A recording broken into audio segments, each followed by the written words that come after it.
Bismillahirrahmanirrahim. Welcome to my channel, Doctor's Goal. Two type of bone marrow, red and yellow. Red bone marrow contains stem cells. Stem cells further differentiated to myeloid stem cell and lymphoid stem cell.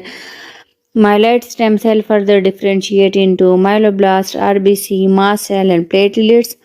Lymphoid stem cell further differentiate into lymphoblast. Lymphoblast further differentiate into B lymphocyte and T lymphocyte. B lymphocyte further differentiate into plasma cells, and plasma cell further produced antibodies.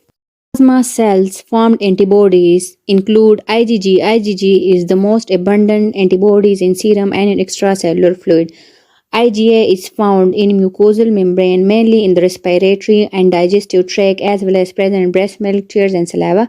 IgM is the largest antibodies, mainly found in blood and lymph fluid. IgE predominantly found in tissue, primarily attached to effector cells such as mast cells and basophils, and increase in allergic reaction. IgD is found on the surface of B lymphocytes and also found in small amount in blood.